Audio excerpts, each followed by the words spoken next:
하나님의 말씀은 호세아 11장 8절로 11절입니다. 호세아 11장 8절로 11절 한 목소리로 읽으시겠습니다. 에브라임이여 내가 어찌 너를 놓겠느냐. 이스라엘이여 내가 어찌 너를 버리겠느냐. 내가 어찌 너를 아드마같이 놓겠느냐. 어찌 너를 수보임같이 두겠느냐. 내 마음이 내 속에서 돌이키어 나의 긍휼이 온전히 불붙듯 하도다. 내가 나의 맹렬한 진노를 나타내지 아니하며 내가 다시는 에브라임을 멸하지 아니하리니 이는 내가 하나님이요 사람이 아니니라. 내 가운데 있는 거룩한 이니 진노함으로 내게 임하지 아니하리라. 그들은 사자처럼 소리를 내시는 여호와를 따를 것이라. 여호와께서 소리를 내시면 자손들이 서쪽에서부터 떨며오되 그들은 애굽에서부터 새같이 아수르에서부터 비둘기같이 떨며오리니 내가 그들을 그들의 집에 머물게 하리라. 나 여호와의 말이니라. 아멘. 호세아 강의 20번째 시간입니다. 20회차이고요. 호세아 11장 8절로 11절의 말씀을 갖고 나 여호와의 말이니라 라는 제목으로 함께 나누기를 원합니다. 뉴스의 정치면을 보면요. 정치인들의 말과 관련된 기사가 단연코 제일 많습니다. 똑같은 말이 정치적 입지에 따라서 정반대로 해석되기도 하고요. 또 전혀 다른, 이거는 똑같지 않은 말인데 똑같은 의미로 해석되기도 합니다. 유명인들이 자신이 입으로 내뱉은 말 때문에 구설수에 오르기도 하고요. 또 낭패를 당하기도 합니다. 말 한마디로 천냥빛을 갚는다라는 속담이 있을 정도로 저와 여러분이 하는 말은 중요합니다. 그러면 우리는 얼마나 많은 말들을 하면서 살고 있을까요? 신경정신분석학자 브리젠딘에 따르면요. 여성은 하루 평균 2만 단어를 말한다고 해요. 2만 단어. 이에 반해 남성은 7천 단어를 말한다고 합니다. 남녀 간의 차이가 조금 있긴 하네요. 여성분들이 더 말씀을 많이 하긴 하네요. 그러고 보면요. 물론 개인차가 있겠죠. 개인마다 조금 다르긴 하겠지만 우리는 꽤 많은 말들을 하며 하루를 삽니다. 사회심리학자 페니 베이커는 말을 이런 시각으로 보았는데요. 의미가 있습니다. 제가 한번 읽어보겠습니다. 우리는 모두 자신만의 스타일로 단어를 사용한다. 자신만의 스타일로 거의 무의식적으로 사용하는 단어를 통해 우리는 자신이 어떤 사람인지를 드러낸다. 그 단어 속에 자신에 대한 단서, 자신에 대한 흔적을 남기는 것이다. 한마디로 우리는 어딜 가든 어떤 상황에서든 자신만의 언어 지문을 남긴다. 참 의미가 있는 관점이다. 그죠? 우리가 지금 말할 때 무엇이 드러난다는 거죠? 우리 안에 있는 정체성이 그대로 드러난다는 거예요. 우리는 말하지 않고는 살 수가 없고요. 우리가 사용하는 말은 우리의 정체성이면서요. 우리는 나와 주변으로부터 말로 영향을 받고 또 말로 영향을 주기도 합니다. 말의 힘은 정말 대단한 것 같습니다. 지금까지 우리는요, 말에 대해서 살펴보았는데요. 오늘 설교에서 나눌 내용이 말에 관한 것입니다. 저와 여러분, 그러니까 사람의 말, 인간의 말이 아니고요. 하나님의 말, 그분의 말씀에 관한 것이죠. 지난 시간에 저와 여러분은요, 이스라엘을 향한 하나님의 놀라우신 사랑에 대해서 살펴보았습니다. 다시 한 번 더 살펴보기를 원하는데요. 이스라엘은 그들의 출생부터가 하나님의 사랑의 결과였어요. 출생부터가 사랑의 결과라는 거예요. 여호와를 몰랐던, 우상을 만들어 파는 일을 직업으로 갖고 있었던 사람이 아브라함과 그의 아버지죠. 그런 사람들을 하나님이 불러내십니다. 아브라함을 불러내시죠. 애굽에서 종살이했던 이스라엘을 불러내신 것도 그렇습니다. 태생부터가 이스라엘은 하나님의 사랑이었다는 거예요. 사랑 없이는 이스라엘이 될 수가 없었다는 거죠. 한 걸음도 떼지 못하는 그때에 아장아장 걷는, 한 걸음도 이제 아장아장 걷지도 못하는 그때에 또 방향을 분간할 수 없어. 어디가 동서남북인지 사방을 분간할 수 없어서 길을 알지도 못한 그때에 하나님께서는 이스라엘에게 걸음마를 가르치십니다. 그리고요, 당신의 팔로 그들을 안아서 광야길을 걸어가세요. 보두마 안아서 광야길을 걸어가십니다. 인정의 끈, 사랑의 끈으로 포대기를 만들어요. 그 줄로 포대기를 만들어서, 포대기 아시죠? 이렇게 등에 업고 다니는 포대기를 만들어서 이스라엘을 등에 들쳐업고 그리고 광야길을 걸어가십니다. 행여나 그들이 배고플까봐 시장하게 되면, 그들이 배고프게 되면 앞섭을 열어서 젖을 물립니다. 그렇게 하나님은 이스라엘을 광야에서부터 지켜내셨어요. 고난의 자리, 사망의 자리가 광야잖아요. 황무지 광야길을 불기둥, 구름기둥으로 하나님은 이스라엘과 함께 하셨고요. 마침내 젖과 꿀이 흐르는 약속의 땅 가나안에 인도해 내셨습니다. 가나안으로 입성시키셨어요. 하나님은 정말 끔찍이도 이스라엘을 사랑하셨습니다. 그러니까 이스라엘이 될 수 있었던 것은 전적으로 하나님의 사랑의 작품인 거예요. 하나님이 이스라엘 사랑하신 그 작품이라는 거죠. 따라서 무엇으로도요, 어떤 것으로도 하나님의 넘치는 사랑을 갚을 수 없는 자들이 이스라엘입니다. 그렇죠? 출생부터 해서 광야길을 보호하시고 지켜내시는, 그래서 마침내 약속의 땅에 들어가게 하신 분이 하나님이시기에 이스라엘은 그 어떤 것으로도 하나님의 은혜를 갚을 수가 없었어요. 그런 자들이 이스라엘이에요. 그러나 이스라엘은요, 다시 말씀드리겠습니다. 그러나 이스라엘은 하나님을 멀리합니다. 우상을 가까이 하고 그 우상 앞에 절합니다. 그들은 다시 애굽 땅으로, 이집트 땅으로 가려고 했고요. 아수르 사람을 임금으로 삼으려 했습니다. 그들은 늘 그랬어요. 나는 애굽으로 갈래. 나는 이집트로 갈래. 나는 아수르 사람을 왕으로 삼을래. 왜 그랬죠? 그들이 보기에 그들이 아수르와 애굽이 힘이 있어 보였기 때문입니다. 그들이 참 왕으로 보였기 때문이에요. 이스라엘은요, 그들의 원함을 선으로 삼았어요. 내가 원하는 게 곧 선이다. 이 세상 풍토가 그렇죠? 네가 선이라고 생각하면 그게 선하다는 거예요. 너 마음대로 살라는 게 이 세상의 가치 아닙니까? 이스라엘도 그랬어요. 그들의 행함과 행동을 의로 삼았습니다. 내가 하는 것, 내가 원하는 대로 내가 하는 것, 그게 곧 의로운 거야. 그게 가치 있는 거야. 하나님 보시기에가 아니라 나보기에 좋은 대로 하루하루를 살았던 자들이 이스라엘입니다. 이스라엘은 그렇게 하나님과 원수된 자로서 자신의 임금됨을 위해서 노력하고 또 노력합니다. 이스라엘이 그렇게 사는 것은 내가 왕이기 때문에 그래요. 내가 임금됐기 때문에 그래요. 내 마음대로 하고 내가 살겠다라는 거예요. 우리는 이런 이스라엘을 보면서 배은망덕하다느니 도저히 상종하지 못할 족속이라는지 이렇게 하면서 우리는 혀를 찹니다. 그런데 어쩌면 좋지요? 이들의 모습이 바로 저와 여러분의 모습입니다. 우리가 하나님의 사랑을 잊어버렸어요. 그리고 그분을 거절한 배은망덕한 이스라엘입니다. 우리가 이스라엘이에요. 우리는 우리의 원함대로 살잖아요. 사사기 기자는요, 이런 이스라엘의 모습을 한마디로 자기의 소견에 오른 대로라고 결론을 냅니다. 사사기 21장 25절. 사사기의 맨 마지막 구절입니다. 함께 읽으시겠습니다. 그때에 이스라엘에 왕이 없으므로 사람이 각기 자기의 소견에 오른 대로 행하였더라. 성경은요, 자기의 소견에 오른 대로의 이유가 있다고 하는데요. 그 이유가 뭐냐면 그들에게 왕이 없었기 때문이다라고 보여줘요.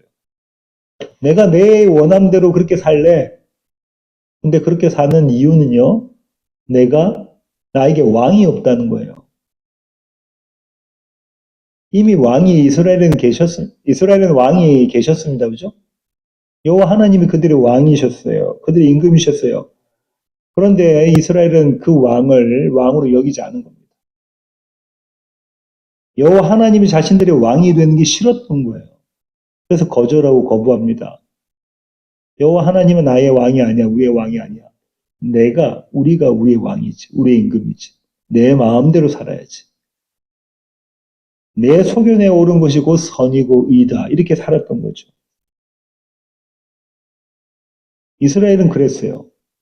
그럼 우리는 어떤가요? 앞서 살펴본 것처럼 우리도 그들과 별반 다르지 않습니다. 여호와가 우리의 왕이 아닌 모습이 우리 일상에서 고스란히 드러나요. 고발되죠? 폭로됩니다. 그렇죠? 저와 여러분의 어제의 삶, 그제의 삶, 지난 한 주간의 삶을 보세요. 늘 우리는 우리의 왕됨을 위해서 살아간다고. 그걸 위해서 경주합니다. 하나님이 나의 하나님이라는 사실을 모르면서 살아요. 우리가 그분의 백성이라는 사실을 잊어버리면서 삽니다. 여기까지가 지난 시간의 내용이었어요. 이쯤 되면요, 하나님께서 이스라엘에 대한 벌을 내리시는 게 마땅해요. 벌을 내리셔야 돼요. 도저히 용납할 수 없는 그들을 향해서 법정 최고형을 선고하시는 것이 마땅해요. 그렇죠? 왜냐하면 하나님께 반역했잖아요. 감히 임금에게 반역한 이스라엘을 그대로 내버려 두시면 안 되는 거예요. 좀 더 나가면요. 피조물이잖아요. 하나님이 만드신 그런 피조물이잖아요. 그 피조물이 창조주에게 되어드는 것, 나를 창조하신 그분께 되어드는 것, 반역하는 것, 원수되는 것, 이런 이스라엘을 그대로 내버려 두시면 안 된다고요. 그들 모두를 없이 해야 합니다. 반드시 그래야만 해요. 그죠? 이스라엘의 왕 다윗도 이렇게 해야 된다는데 그걸 확신했어요. 사무엘하 12장 5절입니다. 함께 읽으시겠습니다. 다윗이 그 사람으로 말미암아 노하여 나단에게 이르되 여호와의 살아계심을 두고 맹세하노니 이 일을 행한 그 사람은 마땅히 죽을 자라. 지금 나단 선지자가 와서 다윗 왕의 죄에 대한 이야기를 하죠. 바로 직접적으로 다윗 왕의 죄를 이야기하는 것이 아니라 비유를 들어서 이야기를 합니다. 그러자 이스라엘의 왕 다윗 왕이 어떻게 하죠? 노발대발하죠. 화를 냅니다. 경노합니다. 그러면서 그 사람은 반드시 죽어야 돼. 내가 하나님의 이름을 두고 맹세하는데 그 사람은 죽여야 돼. 그 사람은 마땅히 죽을 자라. 이 사형 선고를 받아야 될 자가 누구라고요? 다윗 자신입니다. 이스라엘 전부가 이 사형 선고를 받아야 되는 거예요. 다시 말하면 저와 여러분, 우리 모두에게 합당한 심판이 뭐냐면요. 마땅히 죽을 자라예요. 우리는 그런데 그렇게 심각하게 생각하지 않아요. 우리는 우리의 죄의 모습, 하나님께 반역한 모습들을 그렇게 심각하게 그렇게 고려하지 않는다고요. 근데 그 죄는 마땅히 죽을 죄입니다.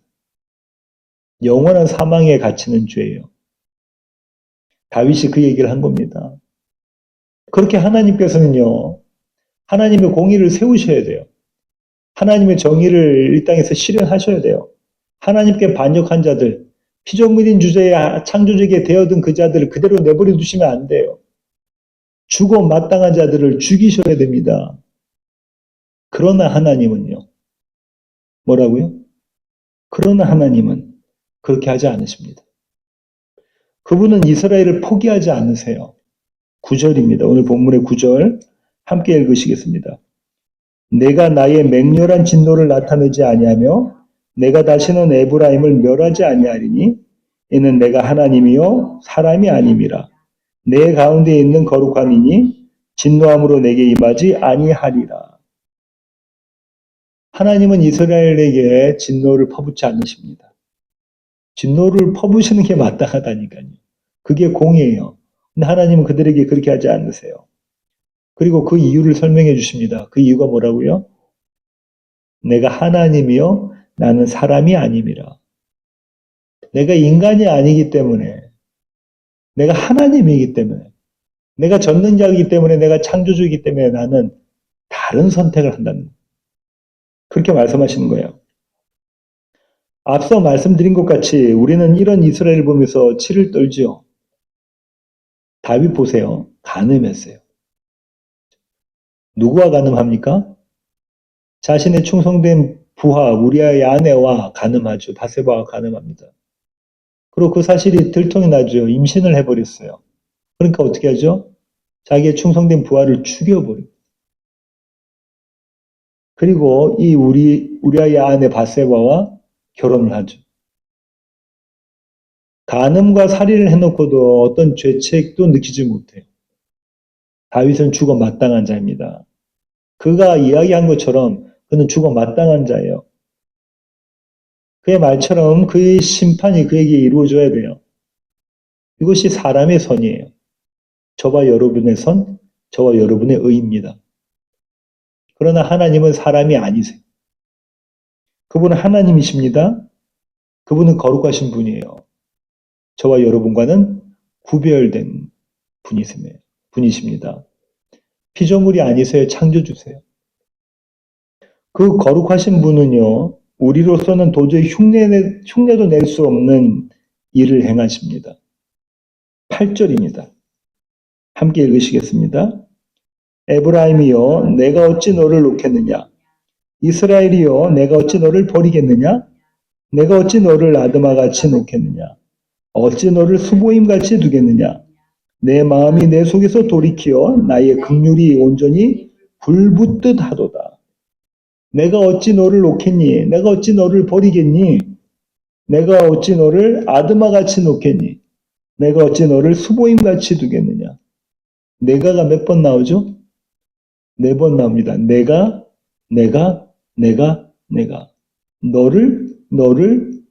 너를. 내가와 너를이 4번 반복돼요.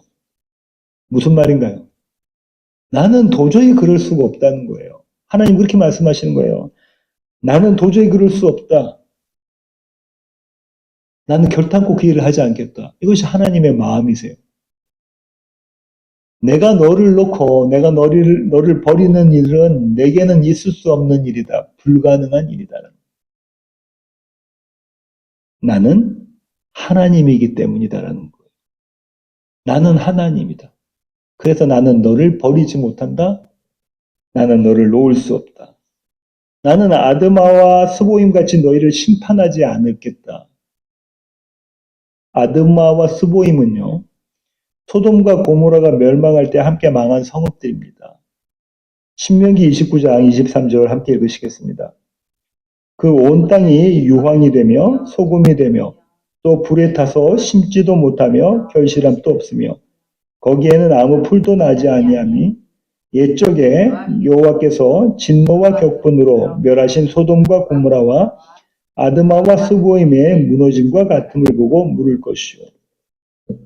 소돔과 고모라처럼 아드마와 스보임 같이 그렇게 이스라엘을 심판하시는 것이 마땅한데도 그것이 마땅한데도 하나님은 그 마음을 돌이키십니다. 하나님은 당신의 마음을 돌이키세요. 내 마음이 내 속에서 돌이키어. 이스라엘은요, 어떻게 했냐면 그들의 마음을 하나님께로부터 돌이켰어요.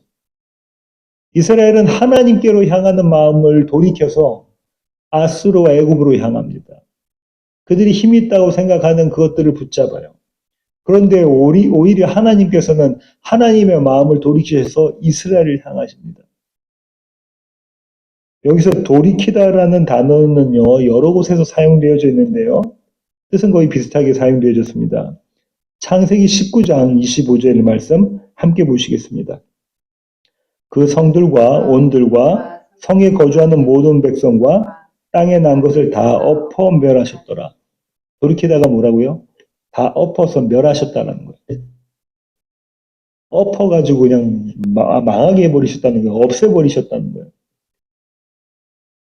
이 단어의 용례를 바탕으로 김근주 박사님은요, 이렇게 해석합니다. 제가 한번 읽어볼게요.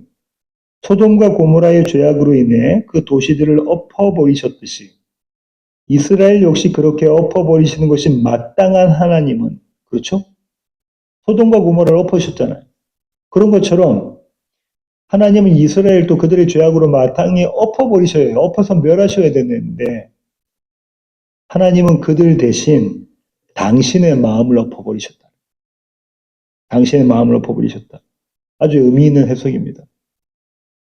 그러면 우리는 여기서 이런 질문을 갖게 됩니다. 하나님이 자신을 엎어버리신 자리가 어딜까?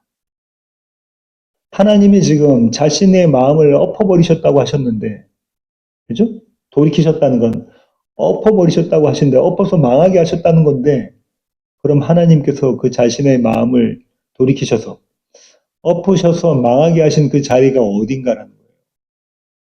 그렇죠. 십자가입니다. 하나님은 이스라엘을 엎어 멸하는 대신 그 자리에서 당신이 죽임을 당하셔요. 호세아는 이 하나님의 마음을 이렇게 표현합니다. 나의 긍휼이 온전히 불붙듯 하도다. 나의 긍휼이 온전히 불붙듯 하도다. 내 마음이 이스라엘을 향하는 나의 사랑이, 나의 자비가, 나의 인애가 불붙듯 하더라. 불이 타는 것처럼 그렇다는 거예요. 하나님의 이 마음을요, 이사야서의 버전으로 보면 이렇습니다. 이사야 49장 15절 함께 읽으시겠습니다. 여인이 어찌 그 젖먹는 자식을 잊겠으며 자기 태에서 난 아들을 긍휼히 여기지 않겠느냐? 그들은 혹시 잊을지라도 나는 너를 잊지 아니할 것이라. 아이를 낳은 어머니가 아이를 잊지 못하는 것처럼, 그죠? 그럼에도 요새 현대사회에서는 그 아이를 잊는 사람들이 있잖아요. 그들은 그럴지라도 나는 그렇게 하지 못한다. 나는 너희를, 이스라엘을 결탄코 잊어버리지 않겠다. 놓아주지 않겠다라는 거예요. 버리지 않겠다는 겁니다. 이번에는 예레미야서의 버전으로 볼까요? 예레미야 31장 20절입니다. 함께 읽으시겠습니다.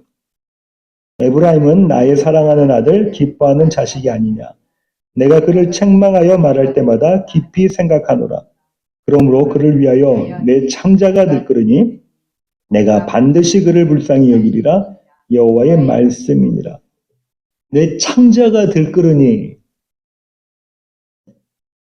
몹시 슬퍼서 창자가 끊어지는 거예요. 얼마나 슬프면 창자가 끊어지는지. 그걸 우리는 단장이라고 하죠. 단장의 마음이라고 해요. 창자가 끊어진다. 이 마음으로 어떻게 한다는 겁니까? 이스라엘을 불쌍히 여긴다는 거예요. 이 단장의 마음, 하나님의 이 단장의 마음은 앞선 구절 7절과 비교해 보면 더 와닿습니다. 7절과 8절을 보시면 이래요. 내 백성이 끝끝내 내게서 물러가나니, 끝끝내 물러간다는 거예요. 끝끝내 물러간다. 돌아오라 할지라도 일어난 자가 하나도 없도다. 돌아오는 자가 단 한 명도 없다는 거예요. 이것이 이스라엘의 모습이라는 거예요. 이스라엘의 마음이라는 거예요. 그런데요, 이와 대조적으로 하나님의 마음은요, 이렇습니다. 내 마음이 내 속에서 돌이키어 이스라엘을 향하신다는 거죠. 나의 긍휼이 온전히 불붙듯 하도다. 온전하게, 다른 말로는 전부라는 거예요. 하나도 남김없이 하나님이 하나님의 마음 가운데 한 점도 남김없이 어떻다는 거예요? 모두 다를 누구에게 보여주신다는 겁니까? 이스라엘에게 향하신다는 거예요. 그러니까 그렇게 사랑한다는 겁니다. 우리는 끝끝내에 속합니다. 그렇죠? 우리는 하나도 없다에 속해요. 우리의 원함대로 우리가 왕이 되어 우리의 세상을 만듭니다. 우리는 날마다 그렇게 살아가요. 교회로 모여 예배 드리고요. 맡은 사역에 충성한다고 하면서도요. 여전히 하나님 나라가 아닌 내 나라를 살고 있는 자들이 저와 여러분입니다. 그렇죠? 우리 자신의 모습을 한번 자세히 관찰해 보자고요. 우리 어떻게 살아요? 내 나라를 위해서 살고 있잖아요. 목회도 그렇습니다. 내 목회를 위해서 하고 있는 거 아닙니까? 우리의 모습은 이런데요. 그러나 하나님은 하나도 남김없이 전부를 우리에게 던지십니다. 그렇게 올인하세요.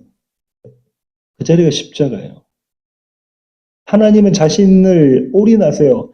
단 한 점도 남김없이 우리를 향해서 다 쏟아 부어주신 거예요. 그 자리가 십자가입니다. 하나님은 그렇게 이스라엘을 향해서 다시 말하면 저와 여러분을 위한 사랑으로 가득하세요. 이 하나님의 사랑, 이스라엘을 향한 그분의 단장의 사랑은요, 그들에게 복음을 선포케 만들어내십니다. 지금 어떤 상태라고요? 이스라엘이 하나님께 돌아오지 않아요. 끝끝내 돌아가 버려요. 단 한 명도 그분께 돌아오지 않고 애국과 아수를 향해서 가버렸어요. 근데 하나님의 마음은 어떻다고요? 여전히 그들을 사랑하시며 그 마음이 불붙듯 하세요. 마치 창자가 끊어지는 그 단장의 사랑으로 하나님께서 이스라엘을 애타게 찾고 계시는 거예요. 그 마음이 이스라엘 향해서 복음을 선포케 만들어내십니다. 10절이에요. 함께 읽으시겠습니다. 그들은 사자처럼 소리를 내시는 여호와를 따를 것이라. 여호와께서 소리를 내시면 자손들이 서쪽에서부터 떨며오되. 여호와께서 소리를 내신대요. 마치 무엇처럼요? 사자처럼. 사자처럼 소리를 내신다. 사자가 한번 밀림에서 포호하면 어떻게 되죠? 모든 밀림에 있는 동물들이 무서워 떨죠. 그렇게 소리 지르면 사자가, 그죠? 이 뱃속에서부터, 창자로부터 올라오는 그런 소리를 내잖아요, 사자가. 하나님께서는 이스라엘을 향해서, 세상을 향해서 그렇게 포효하신다는 거예요. 그렇게 소리 지르신다는 거예요. 그럼 그 외침, 그 포효의 내용이 뭘까요? 지금까지 살펴본 문맥에서 유추해보면요, 아마 이런 내용일 것 같습니다. 내 백성아, 거기서 나와. 내 백성아, 거기서 나와. 그 자리는 사망의 자리. 그 자리는 생명 없음의 자리야. 그 자리는 마침내 영원히 죽을 자리야. 거기서 나와. 거기서 나와서 내게로 돌아와. 내가 생명이야. 나는 너희의 하나님이다. 너희는 나의 백성이다. 주님 이렇게 지금 선포해야 하시는 겁니다. 어떻게 해요? 사자가 포효하듯이 선포하신다는 거예요. 이것이 이스라엘 향한 하나님의 복음입니다. 이 사자의 포효를 들은, 이 외침을 들은, 이 우렁찬, 저 끝에서도 들릴 수 있는, 밀림 저 끝에서도 들릴 수 있는 이 사자의 울음, 이걸 들은 이스라엘은요, 사방으로부터 여호와께 나옵니다. 11절입니다. 함께 읽으시겠습니다. 그들은 애굽에서부터 새같이 아수르에서부터 비둘기같이 떨며 우리니 내가 그들을 그들의 집에 머물게 하리라. 나 여호와의 말이니라. 서쪽에서부터라고 번역되어 있는 이 구절은요. 직역하면 이런 겁니다. 바다로부터예요. 바다로부터 나온다는 거예요. 이스라엘은 사방이 바다와 강으로 둘러싸여져 있습니다. 유브라데 강이 있고요. 남쪽으로는 나일강이 있고요. 사해와 지중해가 있습니다. 그 사이에 있는 것이 이스라엘이에요. 그러니까 바다로부터 이스라엘이 나온다는 것은 사방으로부터, 세상의 사방으로부터 그들이 나온다는 거예요. 누구 앞으로? 여호와 하나님 앞으로 나온다는 겁니다. 이런 거죠. 밀림에서 사자가 한번 으르렁거렸어요. 이제 다 나한테 나와라고 할 때 어떤 동물이 그 앞에 나오지 않을 동물이 있겠습니까? 나와야 되는 거예요. 이와 마찬가지입니다. 여호와 하나님께서 하나님의 백성들을 향해서 지금 소리 지르고 계시는 거예요. 내 백성아 거기서 나와 내게로 오라. 나는 너희의 하나님이고 너희는 나의 백성이다. 누구도 하나님의 이 은혜의 복음을 거절할 수가 없습니다. 하나님의 백성이라면 단 한 명도 이 복음을 거절할 수가 없는 거예요. 마치 새가, 마치 비둘기가 날갯짓을 하면서 하늘로 올라가잖아요. 쏜살같이 하늘로 올라가잖아요. 그 모습으로 그대로 이스라엘 백성이 하나님께 나온다는 겁니다. 이것이 바로 저항할 수 없는 은혜입니다. 하나님께서 우리에게 은혜를 베풀어 주시면 우리는 도저히 저항할 수가 없고 그 앞에 나아갈 수밖에 없다는 거예요. 그 은혜를 수용할 수밖에 없다는 거예요. 그러면 여기서 또 질문이 듭니다. 하나님께서 이스라엘을 부르시는 이유가 뭘까요? 왜 하나님은 그들을 불러내십니까? 맞습니다. 그 자리가 사망의 자리이기 때문에 그렇습니다. 그 자리가 영원히 죽을 자리이기 때문에 그렇습니다. 그럼 그 자리에서 나와서 어디에 들어간다는 거예요, 이스라엘이? 생명의 자리에 들어간다는 거죠. 하나님의 외침, 사자의 포효 같은 하나님의 외침의 목적은요, 그들을 그들의 집에 머물게 하리라에 있습니다. 이스라엘로 하여금 그 집에서 안식을 누리게 만들어 내시겠다는 거예요, 하나님이. 안식. 하나님의 평강이 가득한 상태를 그들에게 만들어 내시겠다는 거예요. 내 주변은 달라진 게 없어도 여전히 나는 안 되는 나, 세상이 봤을 때 안 되는 나, 별 볼 일 없는 나, 소망이 없는 나, 절망 가운데 있는 나일지라도 그 안에 평강, 하나님의 샬롬이 있게 만들어 내신다는 겁니다. 그 안에 기쁨이 있게 만들어 내신다는 거예요. 하나님을 즐거워하게 그렇게 하나님께서 저와 여러분을 빚어내신다는 겁니다. 그렇게 영원한 생명으로 살게 하시겠다라고 지금 선언하고 계시는 거예요. 그것이 사자의 포효예요. 하나님의 생명을 온전히 누리게 하시고 그렇게 하나님의 생명을 한 번 맛본 자들은 하나님 그 생명이 좋아요. 하나님 제가 그 생명 가운데 있기를 원합니다. 하나님 영생 가운데 제가 참여하기를 원합니다. 주님 어서 오십시오. 마라나타를 고백하게 만들어 내신다는 거예요. 하나님이 그 일을 하신다는 겁니다. 그런데요, 여기까지 우리가 쭉 왔어요. 근데 우리가 잠시 멈추게 만드는 일이 있습니다. 그게 뭐냐면요. 어떤 질문이냐면요. 이런 질문이에요. 그런데 하나님이 우리의 정치인들처럼, 한국의 정치인, 미국의 정치인들처럼 그렇게 말만 앞세우는 분이면 어떻게 하지? 혹시라도 지키지 못할 공약을 내놓으신 거라면 우리는 어떻게 해야 하나? 이 질문에 하나님은 당당하게 대답하십니다. 그 대답이 뭐냐면요. 이는 내가 하나님이요 사람이 아님이라. 나는 하나님이다. 나는 여호와다. 나는 사람이 아니다라고 말씀하고 계세요. 따라서 하나님의 말씀은요. 곧 그분의 행하심입니다. 다시 말해 그분의 말씀을 다른 말로 표현하면 성취라는 거예요. 하나님의 말씀은 곧 성취, 말씀 이퀄 성취라는 겁니다. 왜냐하면 그분이 하나님이시기 때문에 그렇습니다. 나 여호와의 말이니라.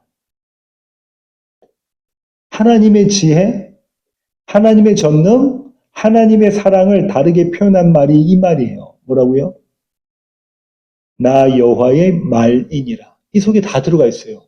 그분의 지혜와 그분의 전능과 그분의 열심과 그분의 사랑과 그분의 자비와 그분의 신실과 그분의 충성이 이 말 한마디에 다 들어가 있습니다. 나 여호와의 말이니라.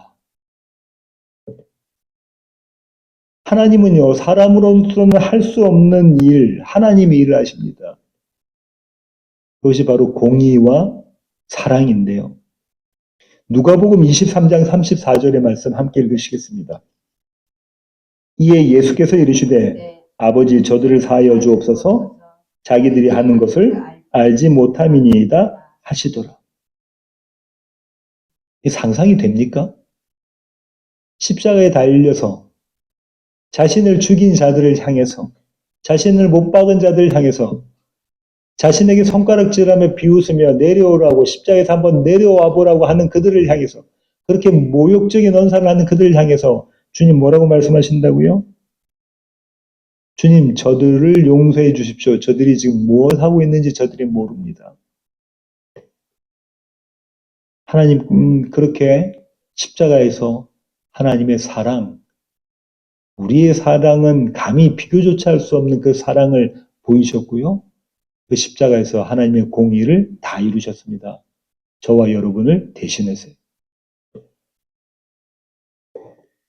내 마음이 내 속에서 돌이켜 나의 긍휼이 온전히 불붙듯 하도다. 이 표현된 자리가 십자가예요. 내 마음이 내 속에서 돌이켜서 나의 긍휼이 온전히 불붙듯 하더라. 이 마음으로 예수 그리스도가 십자가를 지신 겁니다. 십자가에 달리신 거예요. 십자가에서 죽으신 겁니다. 이 하나님이 우리와 함께 계십니다. 이 하나님이 우리와 함께 계세요. 하나님의 전능은 어떤 의미냐면 하나님이 이것저것 다 하실 수 있다 이런 뜻이 아니고요. 하나님의 전능은요. 그분이 우리 안에 계신 거예요. 하나님의 전능은요. 우리가 그분의 집이 되는 겁니다. 그분의 성전이 되는 거예요. 우리가. 우리는 그걸 원치 않는다니까요. 우리는 그거를 소원하지 않아요. 그런데 하나님께서 그렇게 만들어내신다는 거예요. 우리가 하나님의 집, 하나님의 성전이 되는 겁니다.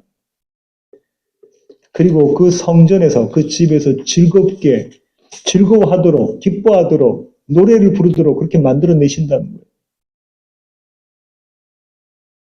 한번 생각해 보십시오. 우리가 하나님의 집, 하나님의 성전이 되면 하나님 우리 가운데 계시잖아요. 그럼 우리 안에 장막을 짓고 계시는 그 하나님이 우리 삶 가운데서 드러나시잖아요. 우리 안에 계시니까 당연히 드러날 수밖에 없잖아요. 그러면 이렇게 되는 거죠. 하나님의 말이 우리 안에 계신 겁니다. 그럼 우리가 무슨 말을 하냐면 하나님의 말을 하게 되는 거예요. 우리 안에서 무엇이 재생된다고요? 하나님의 우렁찬 포효가, 그 외침이 우리 안에서 계속 재송된다고요. 재생. 사도행전 7장 59절부터 60절의 말씀 함께 읽으시겠습니다. 그들이 돌로 스데반을 치니 스데반이 부르짖어 이르되 주 예수여 내 영혼을 받으시옵소서 하고 무릎을 꿇고 크게 불러 이르되 주여 이 죄를 그들에게 돌리지 마옵소서 이 말을 하고 자니라. 그렇죠. 스데반 안에 예수 그리스도 하나님이 계시니 어떻게 됐다고요? 예수님께서 십자가에서 선포하셨던 그 말씀이 그대로 스데반의 입술을 통해서 재생이 된다니까요. 하나님의 말이, 하나님의 말씀이 스데반 안에 있는 거예요. 이것이 임마누엘입니다. 하나님이 우리와 함께 계신다는 것이 이 뜻이에요. 그냥 머리로 하나님은 우리와 함께 계신다 이게 아니에요. 하나님의 말씀이 우리 가운데 계시면 하나님이 우리 가운데 하나님의 말씀을 하게 만들어 내신다는 거예요. 그 말씀으로 살아가게 만들어 내신다는 겁니다. 오늘 설교의 결론을 맺도록 하겠습니다. 설교의 처음으로 돌아가세요. 페니 베이커는 말은 언어 지문이라고 말씀드렸다고 했죠. 말은 곧 언어 지문이다라는 거예요. 사람마다 각기 고유의 지문이 있듯이 사람마다 자기가 쓰는 말의 모습, 말의 형태, 말의 모양, 말의 품격이 있다는 겁니다. 말하는 사람의 됨됨이를 드러내는 것이 말이에요. 잘 들어보세요. 내가 어떤 말을 하면 그 말이 곧 나의 됨됨이를 말해줘요. 말은 우리의 생각과 마음을 고스란히 배출합니다. 그래서 우리는 말하고 나서 후회하는 일이 종종 있어요. 그렇지 않습니까? 제가 그래요. 아내에게도 두 딸들에게도 또 주변에 있는 사람들에게도 말했다가 이 말은 하지 말걸. 이런 적이 종종 있습니다. 그런 우리의 모습을 잘 알고 있기에 하나님께서 말씀하시는 나 여호와의 말이니라가 더욱 은혜가 됩니다. 왜냐하면 내가 내 모습을 알거든요. 그러니까 하나님께서 나 여호와의 말이니라가 어떤 의미인지가 다가와요. 우리는 지키지 못할 언약을, 그 약속을 하나님은 반드시 지켜내시는 분이십니다. 그 신실하심이, 그 충성되심이 이 말 안에 담겨져 있어요. 나 여호와의 말이니라. 그 언약의 말씀이 우리 안에 있으면 우리의 정체성도 그분을 따릅니다. 아까 이 페니 베이커가 이야기한 것처럼 우리 안에 말은 하나님 말씀이 우리 안에 계시면 우리는 하나님의 성품을 따라가게 되어 있어요. 그분의 정체성대로 살게 되어 있는 겁니다. 하나님의 말씀을 담은 사람, 그래서 그 말씀의 능력으로 살아가는 사람, 그 능력이 힘입어 하나님의 공의와 사랑을 우리 삶 가운데, 하루하루의 삶 가운데 그렇게 드러내는 사람, 그렇게 말씀이 육신이 되어 오신 예수 그리스도와 더불어 예수 안에서 사는 사람. 예수 안이라는 것이 그 의미예요. 그렇게 날마다 임마누엘을 경험하는 사람. 성경은 그런 사람들을 교회라고 부릅니다. 저와 여러분 오늘 교회로 모이셨죠? 저와 여러분 안엔 하나님의 말씀이 계십니다. 나 여호와의 말이니라의 그 말씀이 계세요. 이 교회됨을 누리는 시애틀 예수교회 모든 교회 가족 되기를 원합니다. 기도하시겠습니다. 주님, 그렇습니다. 하나님, 우리는 날마다 하나님과 등지고 살려고 합니다. 하나님을 떠나 하나님께로부터 돌이켜서 세상을 향해 나의 원대로, 나의 계획대로, 내가 보기에 좋은 대로 그 길을 걸어가려고 합니다. 하지만 하나님께서는 이런 우리들을 징벌하지 않으시고 하나님의 마음을 돌이키셔서 우리에게 하나님의 사랑을 쏟아부으십니다. 하나님, 그 자리가 십자가입니다. 예수 그리스도께서 우리를 대신해서 그 십자가에서 죽임을 당하셨습니다. 그렇게 하나님의 공의를 이루시고 하나님의 사랑을 보여주셨습니다. 그 말씀이 육신 되신 예수 그리스도가 지금 성령을 통해 우리에게 있습니다. 하나님, 이것이 은혜입니다. 하나님의 말씀이 우리 가운데 계시면 우리가 하나님의 성품을 그대로 세상 가운데 전할 수 있는 증거가 됩니다. 이 증거로 살아가는 우리 시애틀 예수교회 모든 교회 가족 되게 하시고, 하나님이 우리 가운데 계시니 우리가 하나님의 성전되고 집이 된 것을, 그렇게 베델된 것을 기뻐하고 즐거워하는 자들로 주님 삼아 주시옵소서. 이제는 우리 주 예수 그리스도의 놀라우신 구원의 은혜와 하늘 아버지의 크고 극진하신 사랑과 우리 안에 내주하셔서 우리로 하여금 하나님의 말씀, 그 말씀으로 살아가게 만들어내시는 성령님의 충만하심이 이제 주님 앞에 머리 숙인 시애틀 예수교회 모든 교회 가족 머리 위에 이제로부터 영원토록 함께 하시기를 예수 그리스도의 귀하신 이름으로 간절히 기도하옵나이다. 아멘.